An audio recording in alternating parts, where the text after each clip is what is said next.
Jaya Radha Madhava Kunja Bihari.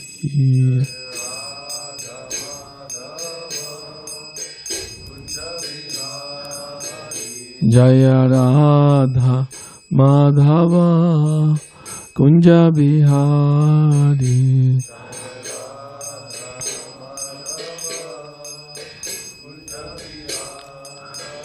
Jaya Gopi Jana Vallabha Girivaradhari.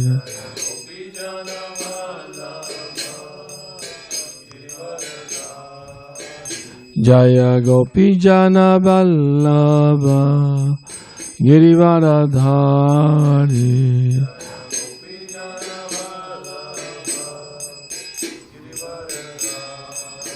Yashodanandana Vrajajana Ranjana.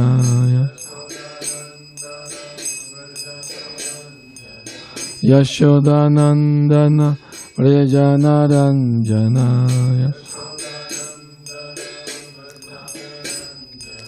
Yamunatira Banachariya. Yamunatira Banachariya. Jaya Radha Madhava Kunja Bihari.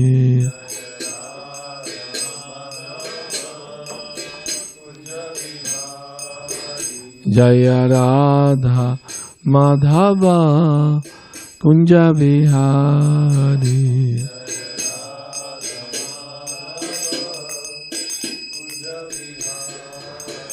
Jaya Gopi Jana Vallabha Girivaradhari.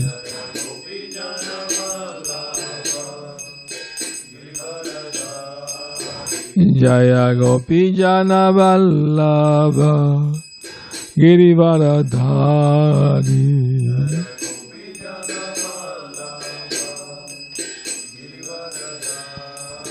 Yashodanandana Vrajajana Ranjana.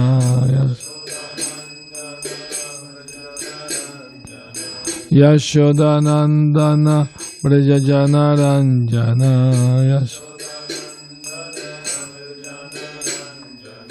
Yamunatira Banachariya. Yamunatira Banachariya. Jaya Radha Madhava Kunja Bihari.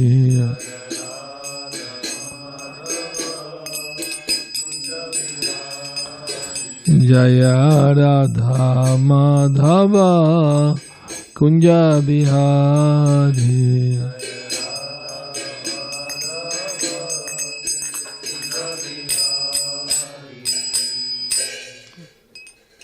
Lord Premanandi Hare Krishna.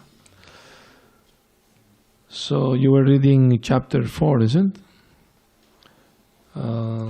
Did you read any of the verses from chapter 4?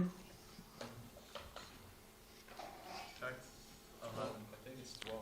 Yeah, 12? Yeah. Okay, very good. So we're going to read chapter 4, Transcendental Knowledge, text 12. That's page 199.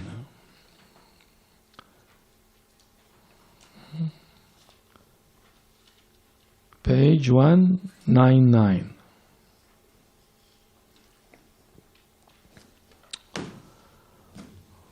Found it?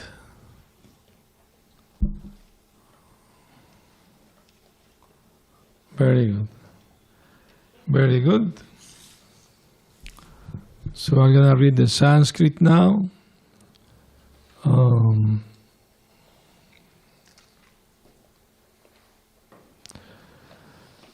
Kankshanta karmanam siddhim yajanta iha devataha Shipram hi manushe loke Siddhir bhavati karmaja Kankshanta karmanam siddhim Yajanta iha devata Chipram hi manushe loke Siddhir bhavati karmaja Kankshanta karmanam siddhim Yajanta iha devata Shipram hi manushe loke Siddhir bhavati karmaja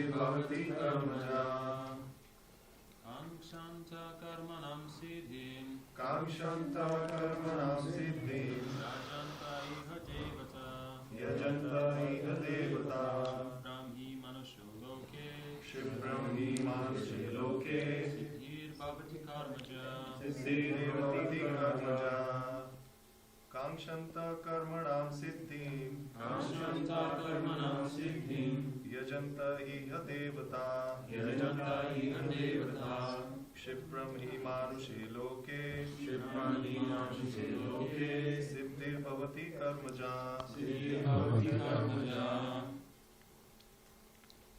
Anyone else?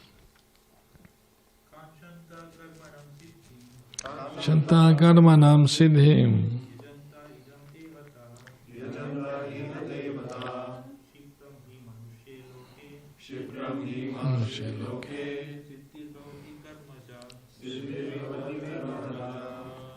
Very good.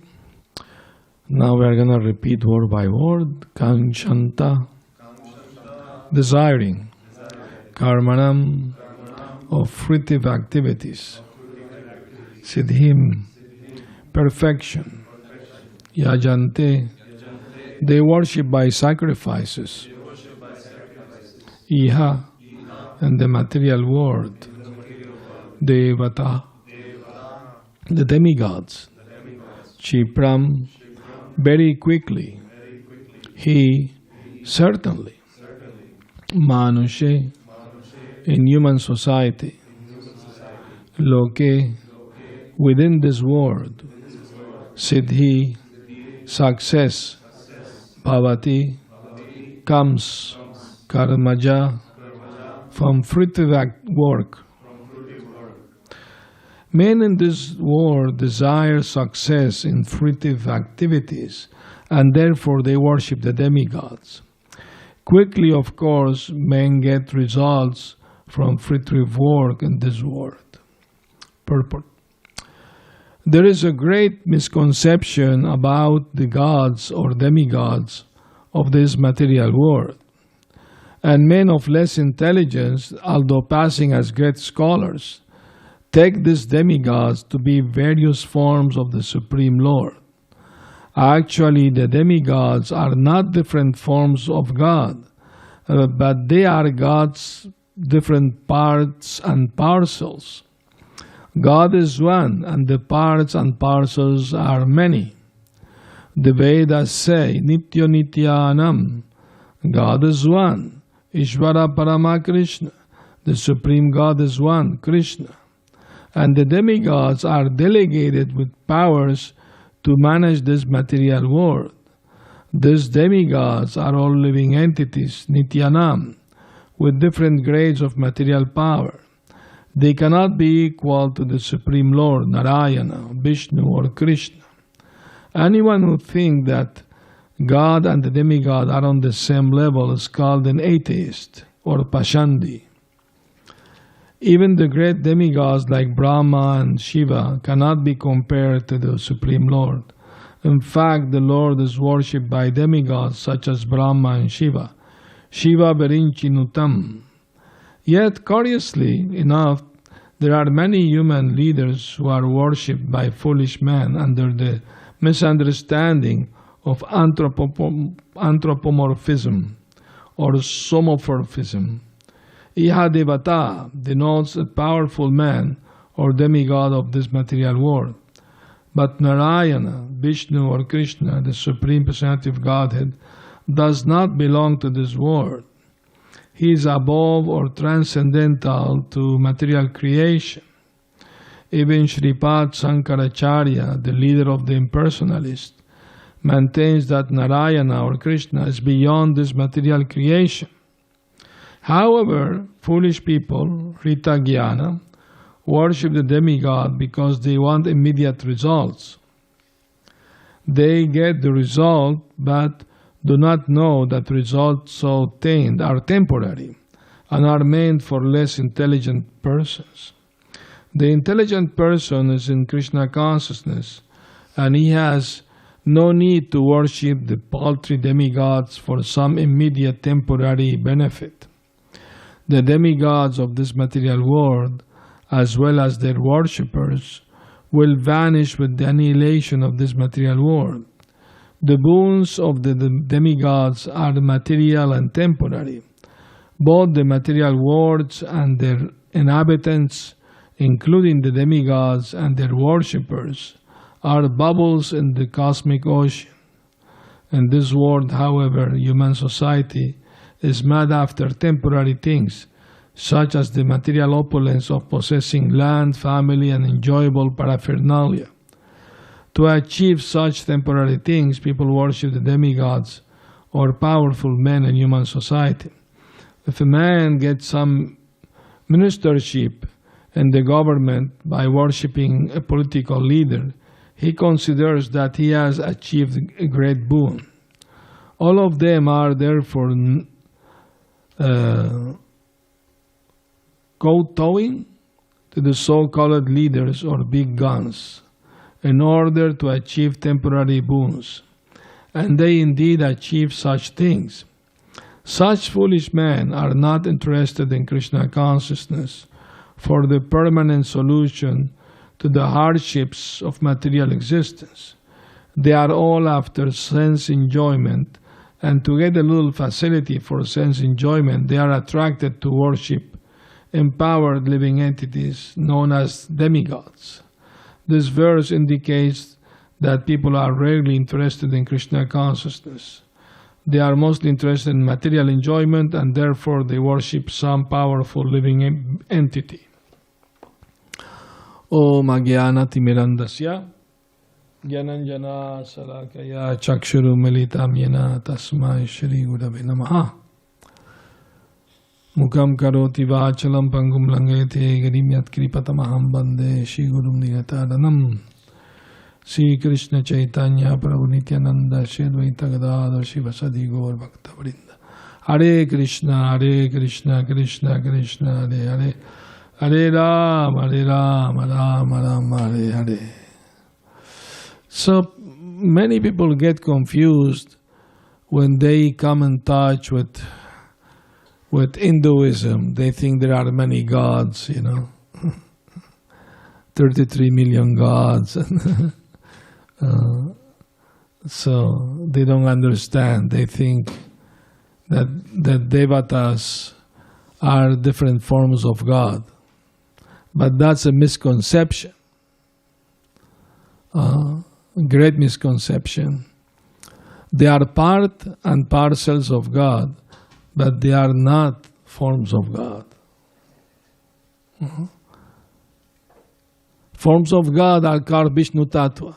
Vishnu Tattva means the category of God. Vishnu, Narayana, Krishna, Rama, Nrsimha. These are avatars of God, God Himself. But the demigods like Brahma, Shiva, Ganesh, Durga, Surya, Indra, etc., they are not on the same level as Vishnu. They are servants of the Lord. They have power given by God Himself, by the Supreme Lord Himself, to help him manage the universe. They are administrators. It's like the president has many ministers in different departments. But they have to tell him everything they do. He can inquire from them how you're doing, what you're doing, what are the results, like that. So, and there are proofs of that, for example, Brahma is the second creator in this material world. The original creator is Vishnu. He from his body emanates millions of universes. And then he enters in each and every universe again as Garbhodakshaya Vishnu. And from his navel grows a lotus flower, and from there the first being is created in this universe called Brahma. Brahma is given the ingredients of the material creation and given the intelligence how to do the creation. It's like you pay an architect to make your house, but you give all the money, you give all the energy. Everything is coming from you.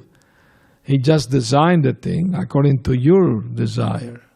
He asks you how you want me to do this. And you tell. So the same way, Lord Vishnu, he gives power to Brahma to create and give him the ingredients also.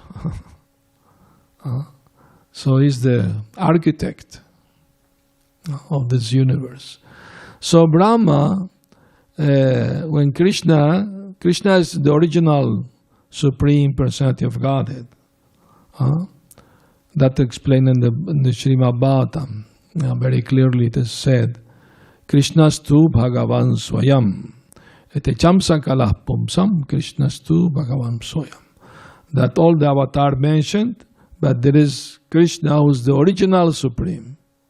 It's like a candle lightening up other candles. They have the same power light, but there is one original candle. And that original candle is Krishna. And Krishna came to this world 5,000 years ago. So Brahma came to test Krishna because he saw Krishna playing the part like a child, playing with his friends, eating some yogurt with fruit in his hand, and sometime his friend defeat him and he has to carry them on his back. So he became a little bewildered. Is this the Supreme Vishnu that created me? I want to test. So he kidnapped all the Krishna's friends and put them to sleep. His idea was to take them, not only the boys, the friends, but also the calves. His idea was to take them to his planet, much higher planet. But Krishna is omniscient, he knows everything beforehand. So he took the shape of Brahma and arrived at his planet before he arrived. And he told the doorkeepers, there is a false Brahma, he may come later. Don't allow him in my planet. I am the original one. So when Brahma came, he could not enter his own planet. He has to return to this planet. He has an airplane, of course, in the shape of a swan, And that round trip, 1 year went on. And so when he came back, he put all the sleeping calves and children in a cave in Govardhan Hill and went to see what Krishna did in this year. He was shocked that the same children and calves were there, thousands of them. And he was surprised. Who created these children? I'm the only creator in this world. But Krishna expanded himself into each and every child, friend, so nobody of the mothers suspected anything. He did it perfectly. Every child, has his own personality, way of speaking, way of eating, But even the mother didn't suspect anything. But they were amazed about something, because they thought, we love our children very much, but we love Krishna even more than our own children. But what's surprising that now we are loving our children the same as we love Krishna. Because they were expansion of Krishna. They were Krishna himself. And also the cows that got the opportunity to relate to Krishna as mothers, because Krishna also expanded himself the small calves. So they were feeding their cows with their milk. So they were serving Krishna as mothers. Like that. So when Brahma saw all that, he was very surprised that I made a big mistake, I offended Krishna by kidnapping his friends. So he went to ask forgiveness from Krishna. And suddenly all the Krishna's friends became four-armed Vishnu, shining like many suns. So Brahma lost consciousness and he was offering prayers. And suddenly Krishna took away his powerful Yoga Maya energy, became again one only. And Brahma understood that he was defeated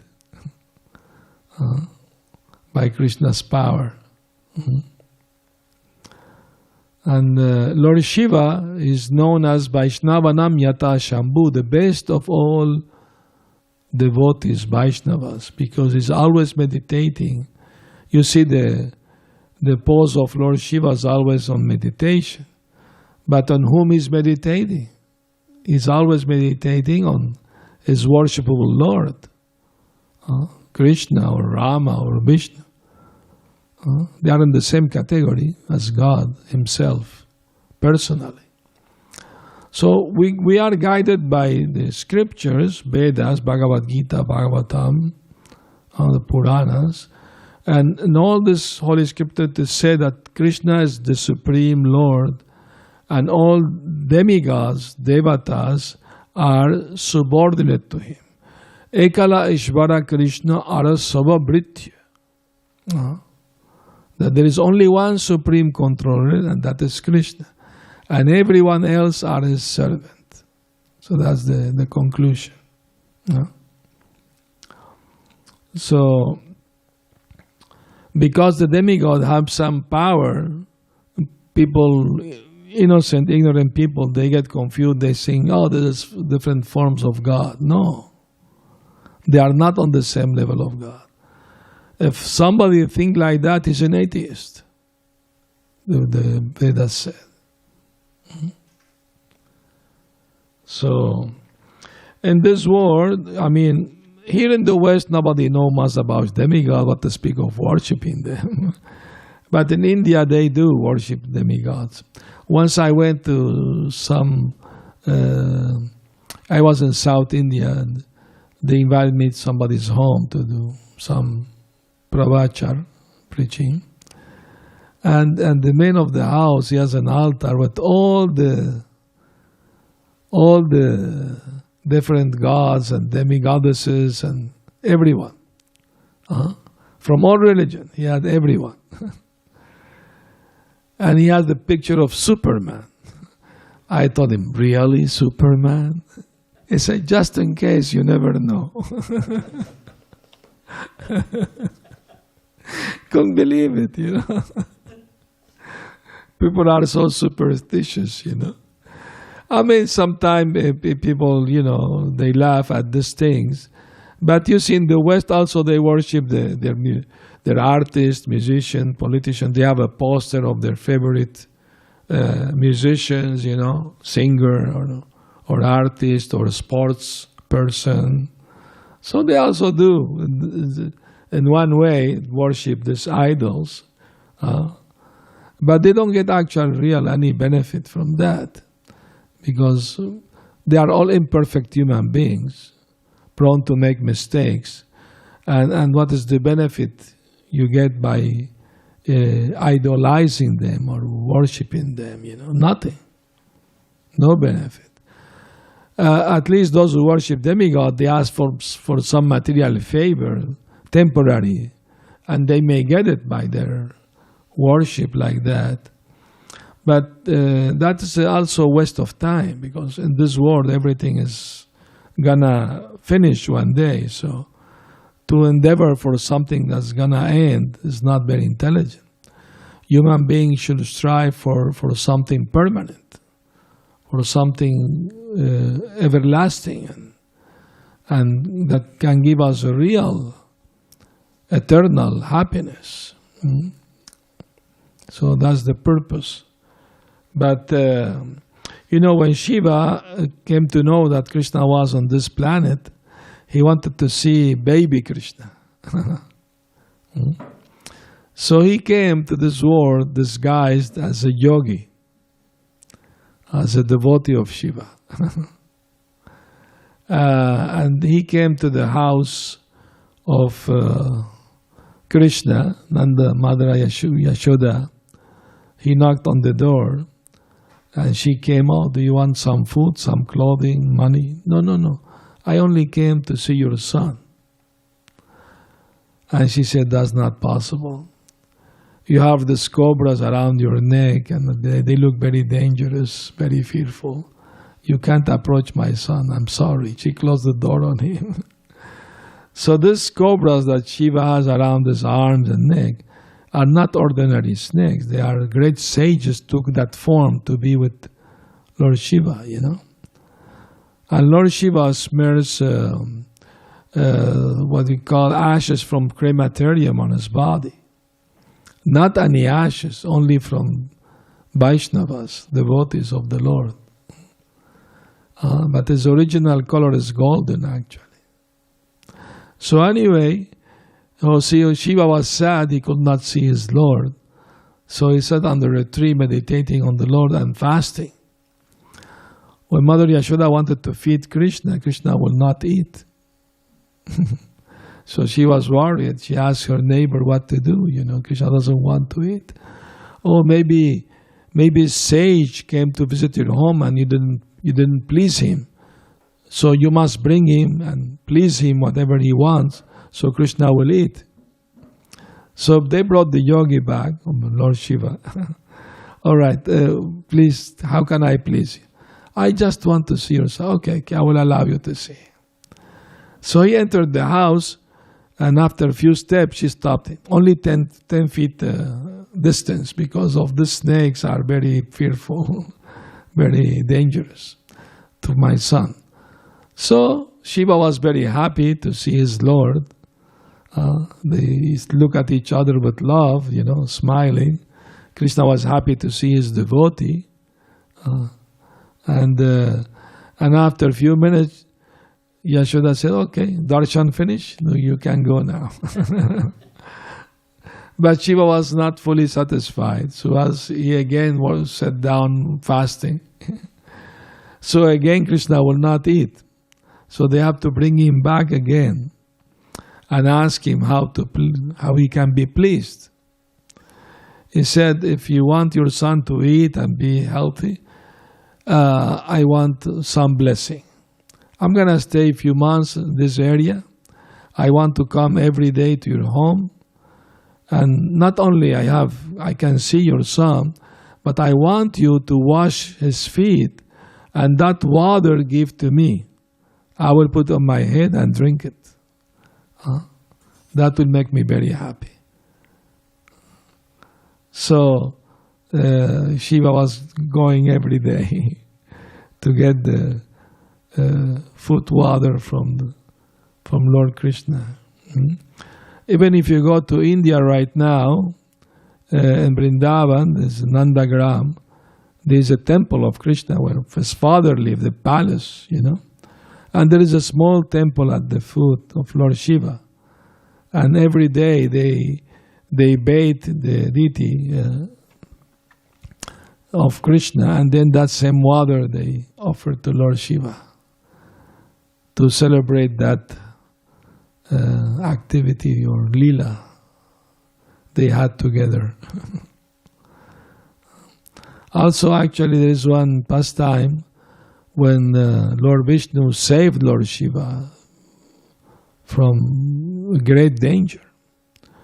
I mean, sometimes materialistic people worship Shiva to get some material benefit. Even asuras like Ravana worshipped Lord Shiva. But because Ravana kidnapped Sita Devi, Shiva will not help him, will not protect him. When Lord Ramchandra wanted to kill Ravana, he was not protected by Shiva because he made a big offense. So once a demon was worshipping Lord Shiva to ask for a boon, and he was so evil, he was cutting flesh from his own body and throw it into the fire. He wanted Shiva to appear, but Shiva will not appear. But the demon, then finally he decided to chop off his own head, throw it in the fire to force Shiva to appear. So when he was going to do that, Shiva appeared, stop, don't keep harming yourself, that's not good, What do you want from me? Ask me anything. You will give me anything? Yeah, stop torturing yourself. Okay, I want the boon that whoever I touch the head of any person, its head will blow up in 1,000 pieces. Shiva regretted offering the blessing because this demon wanted to harm people, So, but he gave his word. He promised that he will fulfill any desire of this asura or demon. So Shiva said, okay. Unwillingly said, let it be. And what the demon thought? Oh, Lord Shiva has a very beautiful wife, Gauri. Let me touch his head and keep the wife for myself. Such the mentality, of the demon. So he went after Shiva, and Shiva was running for his life, and they were chasing all over the universe. And Shiva arrived at Svetadweep, the pole star. He arrived there, and Vishnu lives there, in that planet. That's Paramatma, Shiradakashai Vishnu. So Shiva prayed to the Lord for protection. And the Lord took the form of a monk, brahmachari, said, don't worry, I will protect you. So when the demon came, the Lord Vishnu told him, oh, I know your father. Your father's name is such and such. Oh, yes, how do you know my father? Oh, and immediately, talk nicely, sweetly to him. Sit down while you're running. You must keep your body in good shape, Don't over-exercise yourself, Let's sit down and talk. So what brings you here? Oh, I'm chasing after Shiva. What for? To touch his head because he gave me the blessing, And Vishnu started laughing. Oh, he's laughing at you, he's joking at you. He will not give you such a boon. Don't believe it, Just touch your head, see nothing will happen. And the demon became bewildered by the Maya of the Lord. And he touched his own head. And and that way Lord Shiva was saved by the mercy of Vishnu. So there are many stories, not story, but actual fact, historical fact. We call it Leela or pastime. That prove that even Brahma and Shiva depend on the mercy of Lord Krishna and Vishnu, So, of course, Prabhupada said in the Western world, they don't worship demigods, but they develop economically by technology and science and all this thing. They develop materially, by doing this kind of effort, So in this world, everybody wants to enjoy and be happy, But unfortunately, that is not possible for a long time. Because in this world there is old age, there is the disease and death. So how can you be happy in a place full of suffering? So that's the teaching of Bhagavad Gita, that one should look for eternal life, a spiritual happiness. And that can be obtained by worshipping the Supreme Lord, who is the fountainhead of all bliss, Ananda. Ananda Mayobhya Sat, the Vedanta Sutra said. That is the origin of all happiness, all bliss. And we are a part of Him. The Vedas say, Nityo Nityanam Chetana Chetananam Eko Vahunam Yobidadhati Kaman. There is only one Supreme Eternal. We are many Eternals. But now we are engaged in temporary bodies made of matter. We are not these bodies. We are different from the bodies. The soul is eternal. When this body dies, the soul doesn't die. But because of material attachment, we keep coming back, changing bodies, life after life, trying to be happy in a world full of suffering. So when we develop our spiritual intelligence, God-given intelligence, by reading Bhagavad Gita and hearing from the devotees, we can understand the subject matter much, much better. What is the purpose of human life? Purpose of human life is to go back to God and be happy eternally, not keeping rotating in this world and the cycle of birth and death. So we have to make our endeavor to make spiritual advancement. And in this fallen age, full of hypocrisy, quarrel, and violence, and cheating, and so many bad things, there is only one good thing, that by chanting the holy names of the Lord, the Maha Mantra, Hare Krishna, Krishna Krishna, Hare, Hare Rama, Rama Rama, Hare Hare. One can get all spiritual perfection just by doing this chanting. We can chant loudly with instrument or softly with our beads. The benefit is there. Eternal spiritual benefit. So, of course, we shall never disrespect the demigods. They are also great devotees of the Lord, undoubtedly, and they are a servant of the Lord.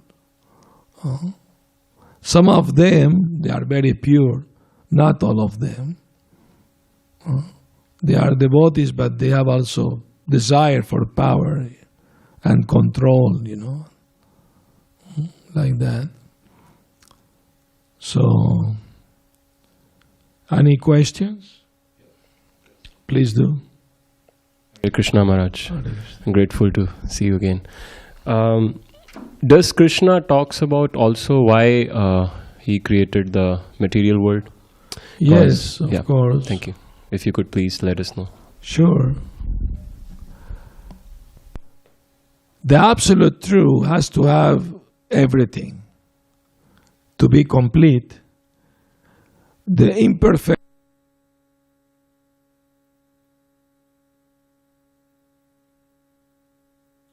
I think the battery has dead. Use this mic. That's okay. Thank you.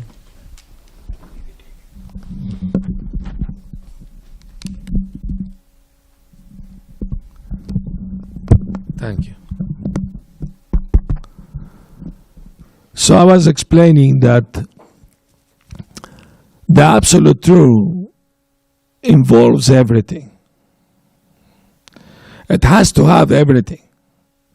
The perfect eternal spiritual world and the imperfect temporary material world. It's the same thing as when the government built the city, they also include prison houses. Not because they want people to go to prison, but because they know a little percentage, a minority of the population will misbehave and they have to become criminals, they have to go to jail for reformation, isn't it? So in the same way, God knows that some section of His creation, the living entities, some of them will misbehave and they need to be corrected. No? So the material world is the correctional place for the rebellious souls, ourselves. Understand? So it has a purpose. Reformation, learning, either by suffering or hearing. If somebody is intelligent and he hears that to steal is not good, so he doesn't steal. Another person may hear it is not good to steal, you suffer. No, I have to see to believe. So he see that thieves are caught and they suffer in jail. Okay, I learned my lesson. I will not. Another person, he may hear that stealing is bad. He may see the thieves are suffering in prison. He said, no, I am more clever. They will not get me. I'm going to steal anyway. So, after some time, he is also caught. He had to go to prison, suffer there. Okay, I learned my lesson. When I go out of prison, I'm not steal again.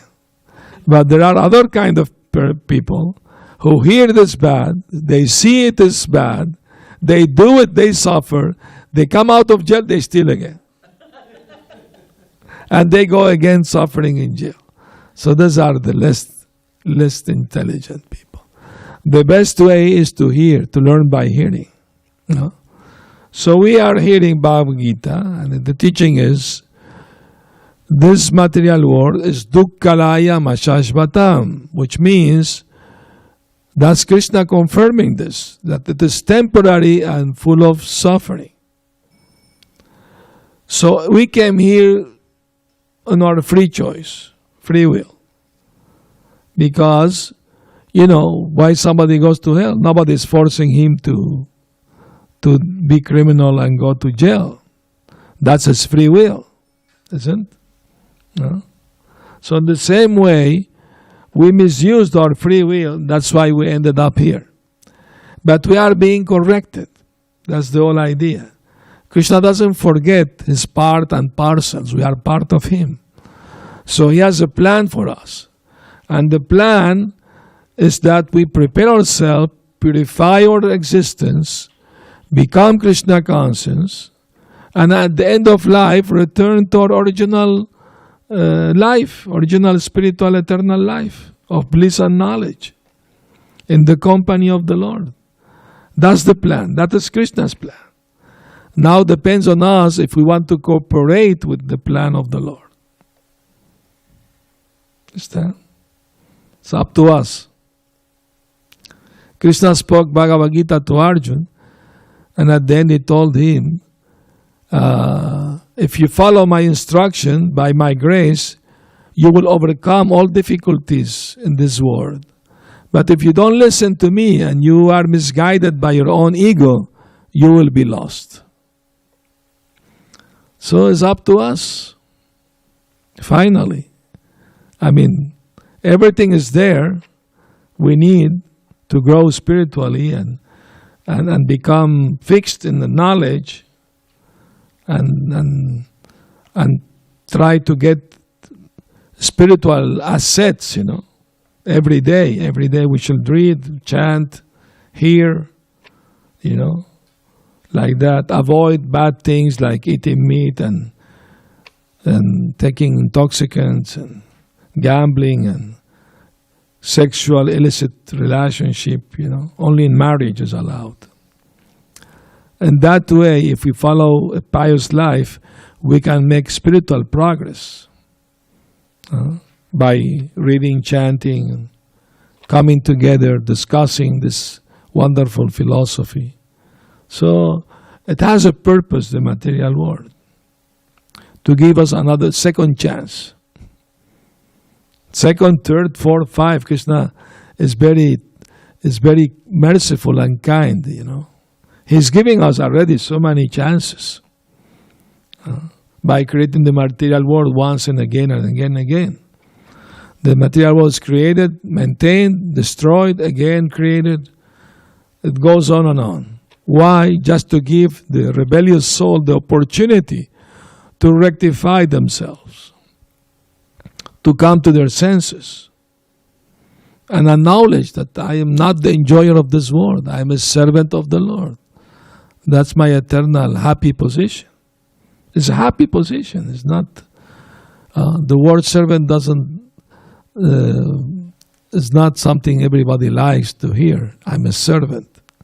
We want to be the master, not the servant. But to be servant of God, that's something very glorious. That's an eternal, a blissful, It's like a man serving a king. Oh, he get all facility. He has a nice house, nice dress, nice food. He doesn't lack anything because he's serving somebody very important. Isn't it? So in the same way, if we try to serve God, we will get all the spiritual and material benefit too. That's included. Like Lord Jesus taught, look for the kingdom of heaven, and everything else is included. They come by itself. What is the use of a man gain all the world but lose his soul? So that's the same philosophy.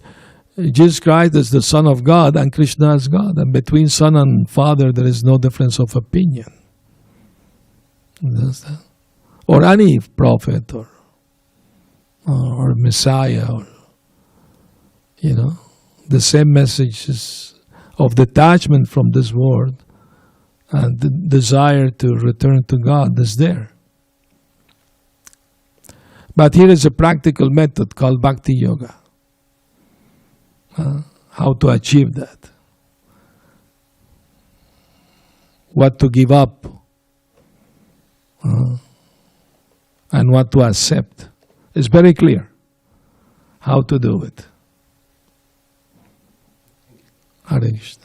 Any other comment? Questions?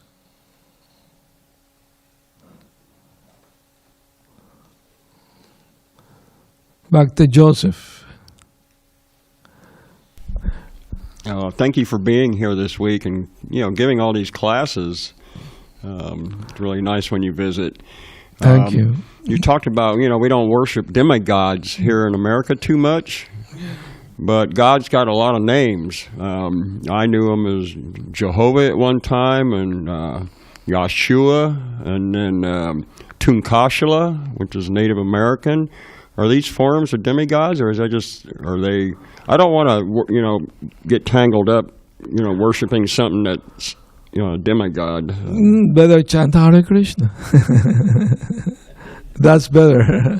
Yeah, I knew. Don't worry about.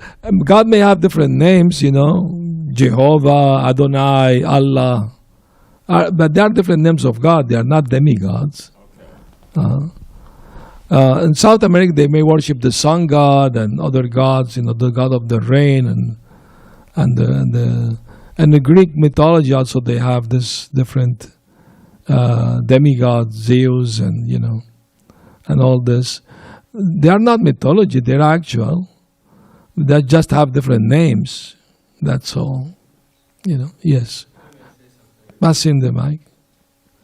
If I may say something, I do know that it is actually an old Judaic belief from the Jewish faith, the originating Jewish faith, that God has so many names because they were looking to describe him with a word, with a name. But the Jewish faith believes that God is so much greater than us that we will never understand him, but still they engage in this act of finding his name, but it is done in a humble nature because they know they will never know his name.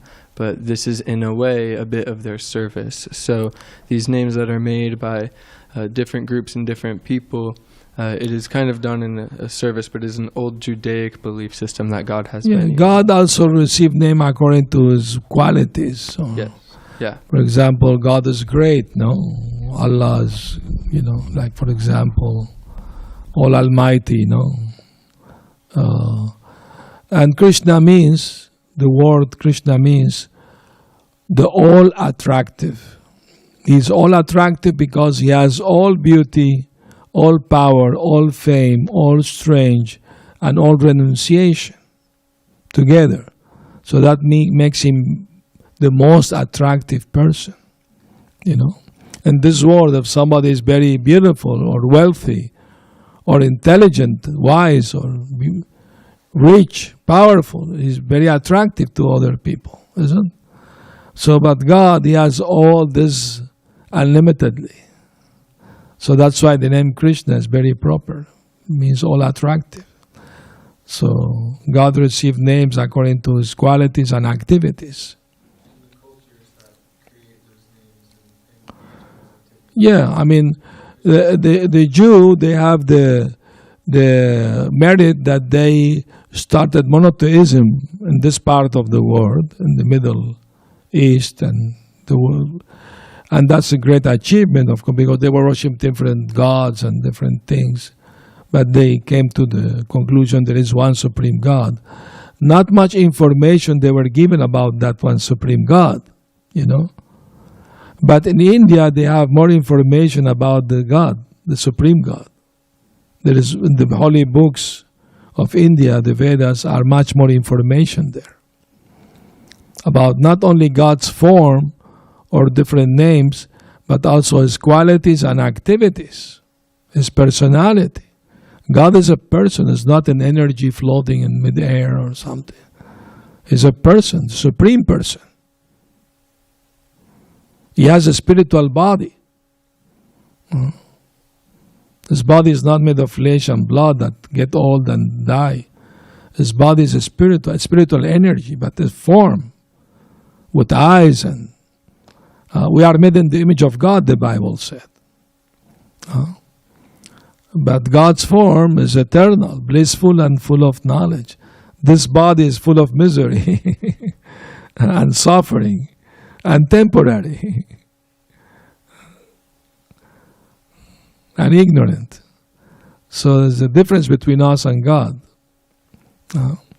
But if we want to know more about God, we have to open up our mind and try to understand other spiritual cultures that have more information about God.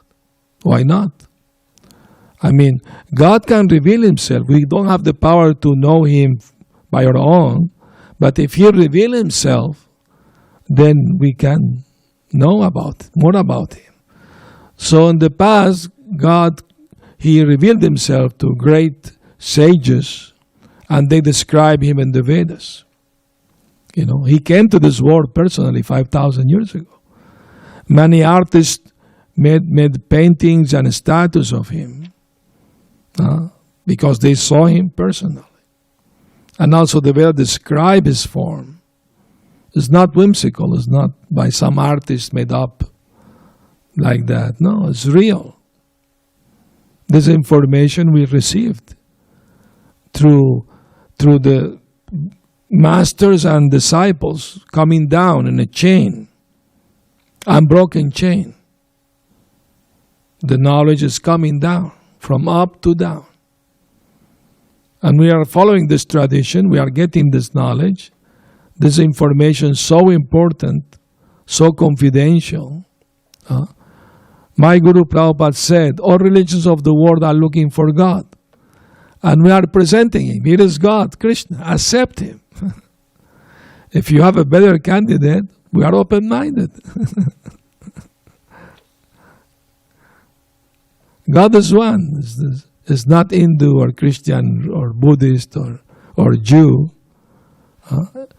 It's like the sun. The sun rises from the east, but there is no Eastern sun, Indian sun, or Chinese sun, or Mexican sun, or American. Sun is for everyone. The same thing, God is for everyone. And even if you call him by different name, it's the same God. So we have to give up prejudice and small-mindedness and open up to understand, to know more to learn more. You know, that's very important. Hare Krishna. Very good. So thank you everyone for coming and listening and taking part in this program. Hare Krishna.